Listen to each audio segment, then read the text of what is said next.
It's day 14 of our advent calendar. Let's see what full story we have today. My wife's ex-boyfriend is terminally ill, and she is his last wish.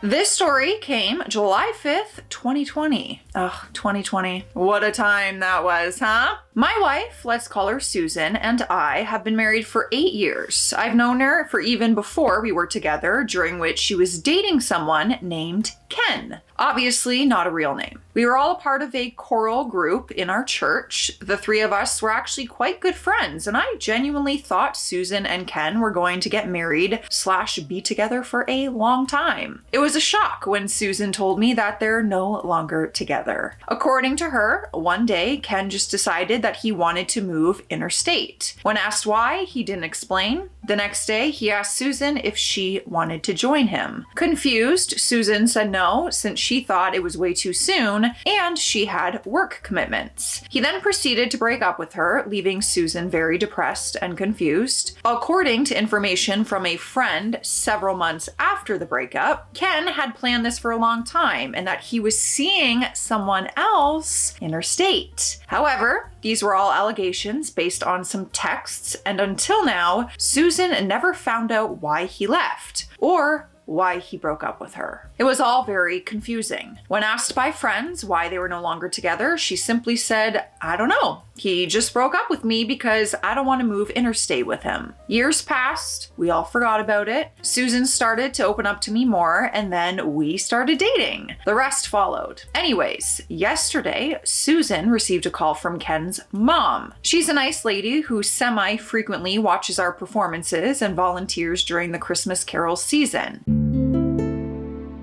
Hot take, but I was saying the other day to Matt, my boyfriend, that I miss Christmas caroling, and I wish it was still a popular thing. I used to go Christmas caroling with my church choir when I was a kid. Like, knock on the door, sing them a song, the whole real deal. I wish that was a thing. Unfortunately, I live in a condo, but how fun. Let's get together. Let's knock on some condo doors. Let me just sing you a little Christmas hymn. That seems like so much fun. If anyone's interested and lives in Ontario.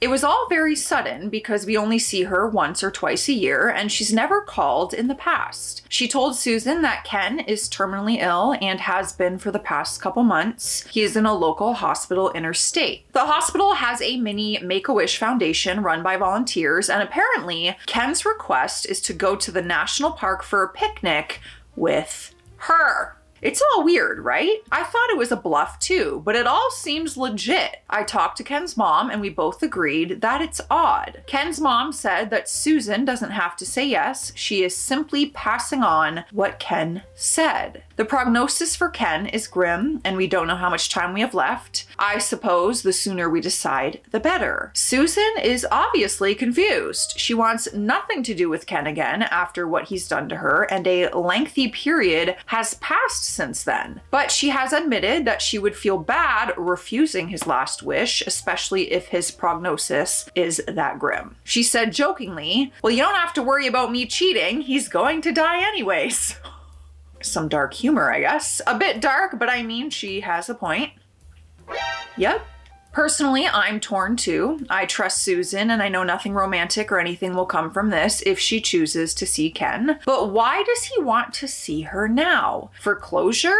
That's the only thing I can think of. He will most likely have a hospital volunteer stick around when he goes out, so it's not like he can do anything weird. But why her? Why not use his wish for something else? Reversing the situation, however, if I am terminally ill and obviously have an intention to meet someone, etc., and it gets rejected, I would be beyond depressed. I know how awful it must be for your last wish to be rejected. Should we honor his wish and let Susan spend the day with him, or should we just refuse it? Any input is appreciated. I ain't got nothing.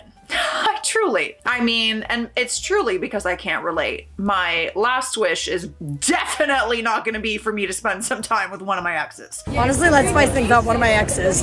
Oh, what a tricky and very serious and emotional situation. Like, that is someone's life. Also weird. The whole thing is strange, definitely. But he added an edit and it says, forgot to add that when going for the picnic, there will be a hospital volunteer tagging along to supervise Ken so they won't be left alone. I wonder if Ken would just take like a conversation with her. Like, obviously he wants to talk, maybe get some closure on that situation. Obviously something's pulling on his heartstrings. Can we not have a phone call? That way, like, whatever you gotta say, I'll hear you out. This is very, very confusing and strange. I don't know. What would you guys do in this initial moment? I think there's a lot more to the story. I mean, clearly, I physically have a document that has a lot more to the story. So the first update came a few days after. So my wife got hold of Ken's mom and we managed to ask some more questions and clarifications. So here they are. Thank God. Ooh, point form. Love this. We will just fire rocket them off. Rocket fire. Fire rocket. Whatever. Ken's mom only just heard about this plan to see Susan yesterday. No mention of it at all throughout his hospital stay. Ken has been reaching out to a lot of people recently, including his high school friends. She thinks that this could just be a blanket attempt to reconcile with many people. Could be. When asked if she remembered anything and if Ken said anything in regards to the breakup with Susan, she said that she didn't even know both of them broke up until a couple weeks after. An interesting thing she said is that Ken has always felt that there is nothing much for him to do in the state that he was originally from, the state that we're in, and that he wanted something different. He may have jumped the gun too quickly, landed a job too soon without consulting Susan, because he didn't, and freaked when realizing Susan was not ready to move. Ken's mom thinks that this is most likely the cause of the breakup, even though Ken never told her exactly why. That would make sense. Upon hearing this, Susan thinks it makes sense, but she said what he did was still not very nice because he never told her that he was unhappy with their living arrangements at the time. Even though Ken did well in his new job, it was very stressful and he got into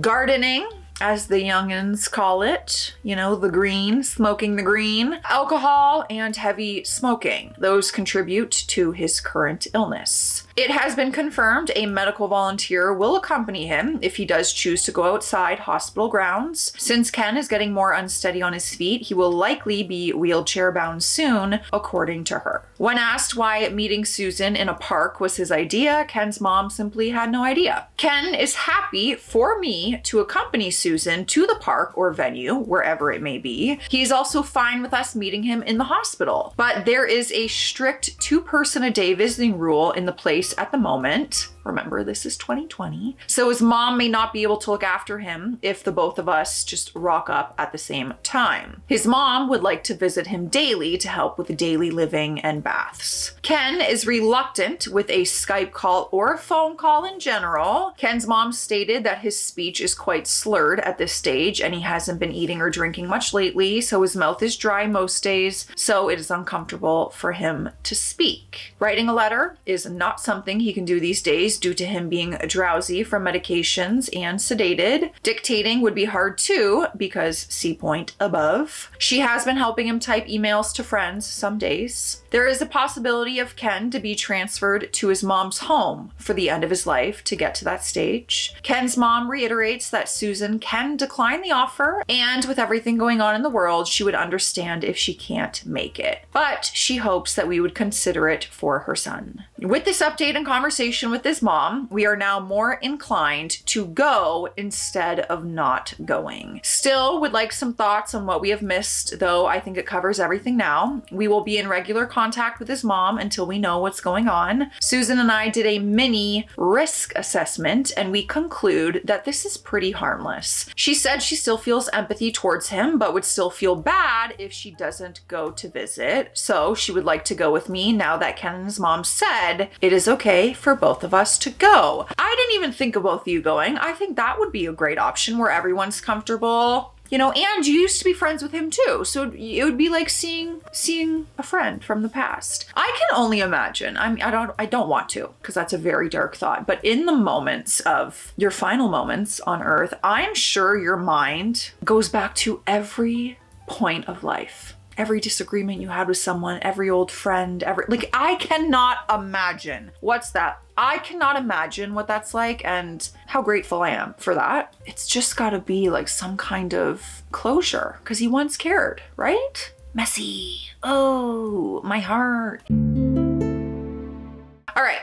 The next update came the next day. Susan and I just got back from doing shopping and chores, and we had some more talks about this. We actually reached out to a couple of our friends in the Coral group, and one of them actually knew Ken has been unwell, just didn't know that he has been that unwell. The fact that he has been this unwell has been kept under wraps quite tightly. Susan said it seems like she has the power to make Ken's end of life a bit easier, so she would like to visit him along with me and listen to what he has to say, if any, and that's the end of it. We don't know what the logistics will be and when this will happen, since obviously it would require a lot of planning from Ken's family as well and himself, but I will post an update once we all meet him, since there seems to be a lot of interest in this. I'm invested.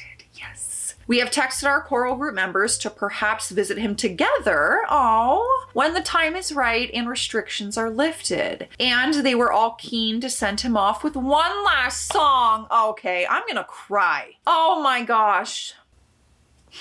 Don't let me think about this for too long. I will literally cry. I cried everything. For those of you saying the Make-A-Wish Foundation is for kids, we know this. This is the hospital's version of it, run completely by volunteers. It is only available in their end-of-life care facilities. I'm sure there is a proper name for this, and Ken's mom said Make-A-Wish because it explains what they do simply. Why at a park, we don't know. But Ken must have said that to the organizer with his mom, and she simply just relayed it to us. With him being that sick, I'm sure he didn't really care so much about the location, as signified by his willingness for a change of venue and for me to join in too. And why did we decide to post this on Reddit? Well, because it's simply a very, very weird occurrence. It was a joke, actually. Susan said, LMAO, why not post this on Reddit and see what kind of interesting perspectives we get? If it is just Ken and he's not dying and he wants to meet Susan at the park out of the blue, then the answer obviously would have been hell no from the both of us. But the fact that he's been reaching out to others and unwell makes it a bit more complicated. Of course it does. Of course. Let me know where you guys all sit on this. I'm very intrigued. I also think it depends on your relationship with this person as well and how it ended. And, I'm trying to put myself in your position with any of my exes. But it's like at the end of their life, they're like, oh, I just want a conversation and you can bring your partner. I don't know what harm that would do to my life. Like if I'm okay with it, I can guarantee that is none of my ex's wishes. The next update is very quick and it came a few days later. We will be seeing Ken next week. The hospital doesn't allow large groups, so it will just be the two of us visiting. The choir group will visit separately. Thank you all for your input. We will make a post with an update on how that goes. And you bet your bottom dollars we have the post, of course. I hope the choir group, if they can't go visit him and sing him a song, I hope they sing, record a video singing one last song to him because he could watch that still. That'd be so precious. All right, we're hopping on hydration station before I cry probably because you guys know me. I'm a big ball of empathy and emotional trauma. Cheers. Drink some water. So you have seen the new bow wall. I have to say, when I received all these bows, they were in a package all wrinkled and everything. I took a hair straightener, literally straightened every single bow and then had to go inside the loop and straighten it to make them almost have that 3D effect. This took me so long. So please appreciate my efforts because it probably looks like I just taped them to the wall. No, it was the whole process. All right, so the next update was a nearly 3 weeks later, July 25th. The meeting actually went really well. So after a couple reschedules, we drove to the hospital to see Ken and his mom earlier this week. We arrived quite early in the morning, around 8 a.m. His mom stays with him overnight most days, so it was good timing for her to hand over Ken to us while she goes back and rests. A Redditor suggested that we bring a care package in for her, and we did. It's just a box filled with a couple pair of warm socks, moisturizer, books, toiletries. She He burst into tears when receiving them. It was such a great idea. That alone could make me cry. Pathetic? Maybe. Anyway, so firstly, we came in together, my wife and myself, and we did a small catch up. It was a slow process since Ken couldn't really speak too long in one go, so it had to be broken up into sections. I asked him if he would like some time alone with Susan, and he said yes. So I left both of them alone, and I went for a walk, and I did a bit of remote work on my laptop. I just told her to text me if she needs anything. So I left Susan and Ken for about a couple of hours before Susan texted me that I can come back up. Anyway, during this time, basically Susan asked him what happened. Why did he move interstate so soon, and was there another motive behind it? Well, the story goes as follows. Point form.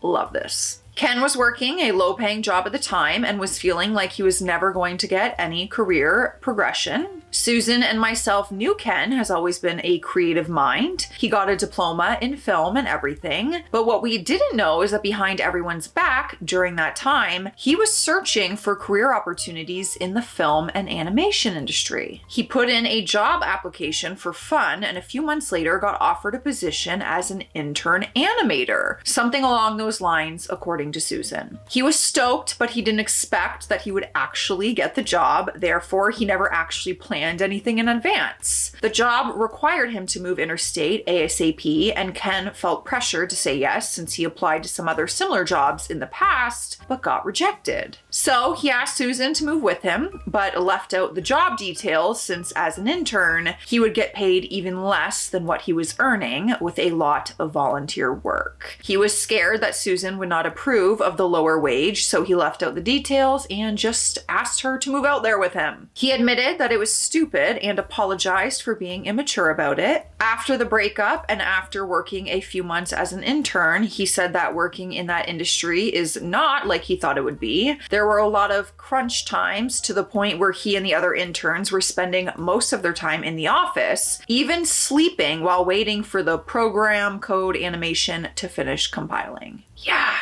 It's funny, obviously, if you're new here, I moved to Toronto for the film industry to pursue acting, and a lot of people, when they hear like the hours of set, when you're on set and what a film day looks like, they're shocked. Any film I did a feature film back in the day, and it was overnight shoots, and your film time is a minimum of 12 hours. You're not on set and working for anything less than 12 hours most times, especially if it's like a film, a TV show. It is very long days, very long hours, and most times you're not getting paid very much for it. For the smaller projects, Hollywood, different story. Anyways, he then got into alcohol since everyone in the office also drinks. This then turned into severe drinking to cope with stress. This then turned into smoking the green and doing other substances. Anyways, he stuck it out and became a technical lead, but he said he had zero social life or support apart from a couple colleagues, and that he is burning himself out every day. The support he got was basically a small group that goes out for social drinks only. That's why he kept going back to the alcohol and substances. He has been in and out of the hospital with alcohol poisoning and actually never sought help. He said he might have also been depressed, but he's earning enough just to pay rent with all his alcohol expenses, etc. So he didn't seek any help. He also made a lot of other bad decisions that are popcorn worthy, but way too much to include here. Things that got him arrested, fired from his job, so he had to find another one, etc. When asked about the park situation, he said there was no malice intended. It was only because he was sick of being in a hospital all the time with no window of opportunity to go outside. Understandable, of course. And that's it, really. His substance abuse got him to where he is now. I managed to catch up with him and reminisce about the good old days when we were still hanging out together. He said that a few of his old friends from school have visited him, and he was so happy that they still care. He told me that he tried reaching out to his former girlfriend as well to apologize, but only Susan turned up. He has had other relationships since breaking up with her. He said he's sad about it, but he would like to tie up loose ends while he still has the time. In terms terms of his prognosis, I asked, and he said he doesn't know, though there are plans for him to continue end-of-life care at home, and he would prefer it that way. When we left Ken, I asked Susan what she thought of everything, and she told me that she felt a lot better now that she has gone and seen him. She then told me all of the story above during the ride back home. Plenty of times she was cursing and saying, "Man, I can't believe he did that. What a dumb person," around his decisions. So for those of you who are worried that she might go back to Ken, sorry to burst your bubble, I don't think it's happening. Who was actually thinking that though? My mind did not go there. This is a very complex situation. And when someone's reaching out at the end of life, like, I'm not seeing it as you're going to the hospital with your husband to see an ex to get back together with them during the end of their life. Did anyone else like suspect that it was that? Because I didn't. I asked her how she's feeling again the next day, and she's pretty much forgotten about it and just hoped that his mom can cope with the stress since she's a very nice person. She does look a lot less guilty though, so I'm glad we did go. We haven't really touched on this topic again for a few days now since we have been focusing more on work and our upcoming road trip. All right, so top comments at the end of this post. Someone asked if it was liver failure. OP said, from my understanding, yes, that on top of kidney and heart issues as well. Next comment, damn, this whole thing was just so interesting to read. I'm glad you went. Even though reading the original story, I was kind of on the side of people who said you shouldn't go. It looks like she was able to provide him with some peace after all of this. The idea that she was the only ex-girlfriend to come see him made me kind of sad, so at least he doesn't have to look back thinking no ex wanted to see him at all. OP responded to that and said, it is one of those cases where it just didn't work out. Even though he made some questionable decisions, most of them in haste and without care of Susan's feelings, I still feel that in the end, he did the right thing by trying to reach out to people to make amends. There was a period where I thought maybe I, or we as a collective group, should have reached out to him. But the fact of life is people just sort of drift apart. It's like when you were in high school and people went their separate ways. My wife and I are not very big on social media, so never really had any updates from him, and it would be awkward for us to interfere anyway. In the end, we managed to reconnect and made him a little bit more at ease at the end of his life, and that is all that matters. Next comment, I'm glad y'all did this. It's very sad, but you both were very kind and generous enough to ease the heart of someone dying. I mean, that's how I see it. But again, hearing about his addiction problems, there might be him and his other ex-girlfriends, there might be a lot of dark stuff in there. And they might have personal reasons for not going to visit him during that time. I think every situation is different. What a complex and confusing. I truly don't know what I would do if I was in that position unless I was in it. I really don't. But let me know your thoughts and feelings on all of this. I'll see you in the comment section. Stay classy out there. Stay sassy. See you tomorrow.